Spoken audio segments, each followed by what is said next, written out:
Mike. Well, I do that on a little 5-inch disc sander. I've got a little 5-inch disc sander with a 120 or 180 grit disc on it, and I've got a 45-degree block mounted on it. And you just take this square molding that stuff you're using here, piece of this. Imagine this is the disc right here. This is the 45 guide. Touch it, that's the first 45, turn it 90 degrees, that's the next 45. Put it right on there. If you try, I've tried sewing them. Do not try sewing, it takes forever, and you're not as accurate. The little sander just works perfect. I made the one I've got out of a motor, and it runs smooth as silk. There's some company, Micromark, you ever heard of them, make small tools? They make a really nice 5-inch sander. You can turn it on, it just sits there. Does not vibrate, doesn't shake, and it's perfect for things like this. And I use that little disc sander for all kinds of fits on anything. You just stick it on there, and it cuts the perfect 45, and flip it 90 degrees, hit it again, and it cuts the other side. And you can see how good it fit underneath it just right. And I couldn't get that, I couldn't do that until I got the sander. Trying to cut them by hand didn't work. At least for me, it didn't work. Cut the grooves for that before you assemble it, or? Yeah, you cut the grooves before you assemble it. I have the box all made. The box is not, the top has not been cut off yet. And I run the edges across the table saw to get an 1/8 by 1/8 notch. Cut all the way around it. But the box already put together? The box is already put together, just the top has not been cut off. Right. And then after I get that on there, then I cut the top off. I do that on all boxes, whether they're octagonal or square or whatever. You assemble the box, put the square molding on it, then cut it. Because if you don't, it's hard to match it all up. You cut it off on the table saw. Cut it off on a table saw using that 7 1/4 inch blade until it almost cuts through. Not quite. You don't want to cut all the way through. If it does, it'll flop. But you want to get real close. So what I do is make a first cut across there, and then take a scalpel, feel how hard it is, until I get it the right height, and zip, zip, zip. That's all you gotta do. 4 of them. So this is one solid piece. It's one solid piece. Yes, you kind of have to work to get it. You do. That's where that sander comes in. Yeah. Take a little off, take a little off, till it fits perfect. Sneak up on it. Till it fits perfect, yeah. And it's easier to do that than to sand it. I mean, to cut it with saw. Yeah. I also use Brusso hinges. Y'all know about Brusso stop hinges? They're expensive. Yep, They are great. That's all I use. Brusso stop hinges. And I use it, you know that Cellaret you saw, that big Cellaret? I use stop hinges on it. Of the big ones, 2 1/4 inch Brusso, they're about $80 for a pair, but man, they're These good. you judge for me had the original, Yeah. uh, Although Quadrant. quadrant, I tell you, they make a better one now. There's a company that, when I showed that book of boxes, yeah, that guy now makes a quadrant hinge. he makes one. He makes one, yeah, this guy makes one. He had to order them from England. But they fit, you get, when you get the hinges, you get a little template. And you put it on there and use your router. Yep. And they just fit right in there. They're really nice. You don't have to do that carving down in here, you know, that you do with normal quadrant hinges. A quadrant's gotta go somewhere. Exactly. Basically what he's done is he's made a stop hinge that fits in here, a long leaf stop It hinge. doesn't have the quadrant link. Doesn't have a quadrant length. It's made just like this, got a stop on it and it just fits right here. So, but they're more expensive than these, Yeah. so why buy them? These work just fine. What a mess they made. Well, that was everything I was gonna cover. Is there anything y'all wanna ask about that we might not have covered, or? Well, that piece right there.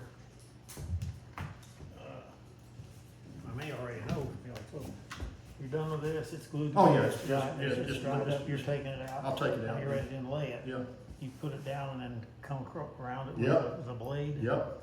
And scratch it good. When I get ready to put it down on the piece, I put some double side tape on the back side, hold it in place, just a couple of pieces. Yeah. Hold it in place, carefully go around it.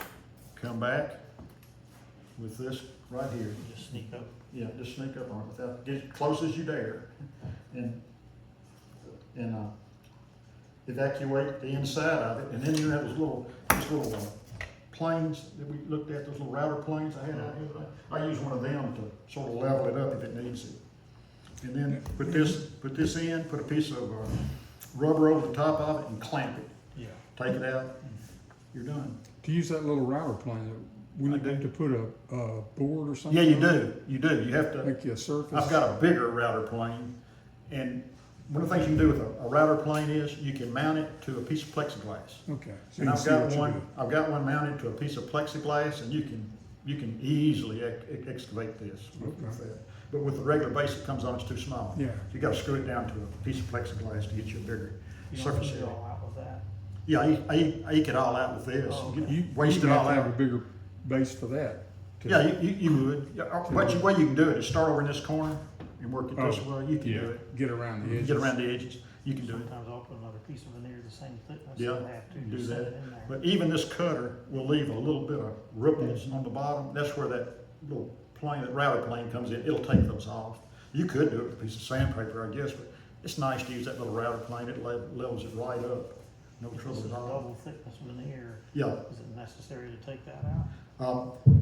I like to have the pad array glued down to another piece of veneer. We glued it to a piece of plywood because I didn't have a piece of veneer. Yeah, but I mean, but you're right, when you've done this the way you normally do it, this is 2 pieces of veneer Right. thick.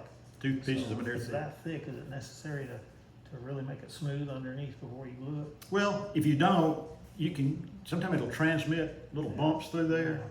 And you'll sand it, and it'll be a little funny because it's got a bump under it. So I try to get all those bumps out of there. That's where one of these things comes in handy too. So you can bend it, Yeah. and just Oh. yeah. level it right up. Yeah, good idea. Works good. I hate we screwed that up. So you wind up having to sand your purfling down a little bit, 'cause it's. Oh yeah, the perfing's gonna be a little high. It will It's be. about an 1/8 of an inch. Yep, it'll be high, and then I just take a block plane like that one, Go around it. take it right down. Yep.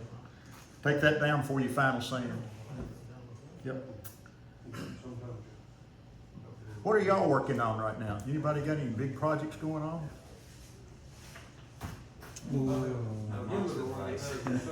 Similar design to this spot. Yeah? Already helped a young man make one, and he used ebony around there where you have the light Yeah. colored wood, and he just mitered the corners. That one, the plans didn't even call for that, it said butt joint all that. Oh, no. Since it's ebony, when you get through though, by the time you sand it down, they say it's okay, but if we mitered the 4 corners on top, and then in effect butted Butted it it, up, I've seen them done that. and you really couldn't see any, of course with ebony, you know, what the You hell the can't- grain is anyway. you can't see it. Yeah. But it came out really nice, and he did some initial on top for his friend that he's giving it to. Yeah. You know, we talked about the initials. You can find fonts online, make copies, but be sure you make 2 pieces of veneer with the veneer running cross grain. That way it won't come apart. Yeah. Yeah, that's important. Yep, this has holly banding around the outside, but if I was making it out of a maple box, if I was making it out of maple, I'd put ebony or East Indian rosewood looks good. You know, I told you I had all those guitar blanks, neck blanks, I use them, solid enough. And another good thing about that sander is you can sand ebony way easier than you can cut it. You know how much trouble we had here. If you give that sander, oh man, Well, I want Sand it to easy. try that. I normally bring that thing with me, but I didn't. You'd be interested in knowing this. It has a 1/10 horsepower, I had a 1/10 horsepower electric motor made by General Electric in Schenectady, New York. It has open posts for the power. It weighs 11.5 pounds. And it's about this big around, about that long. It must be solid copper. And runs, I mean, you can't even feel it running. Turn it on, it runs so smooth. And I had a 1/2 inch shank on it, and I put a 1/2 inch faceplate on there, and just use stick on 5-inch pads, stick them on there.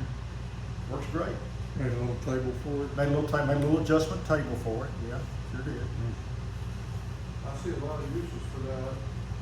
I often cut those corners on a miter sled that I have. I get it close. Yeah. And then I start shimming with a piece of paper. Yeah. Until I get right up on the That would work better.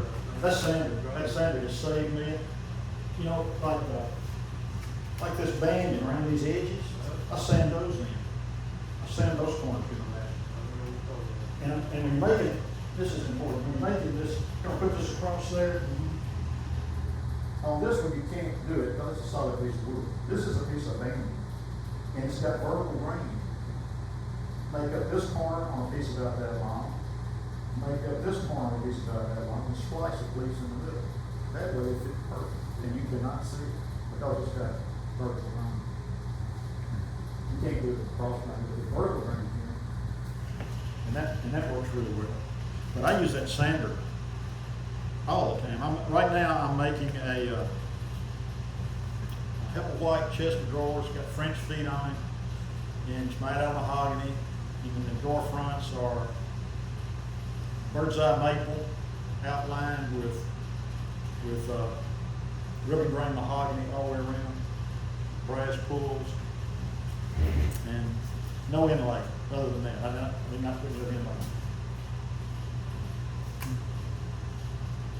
That's the little corner fan pattern that I use on those document boxes. It's got way more leaves in it, but it's made the same way.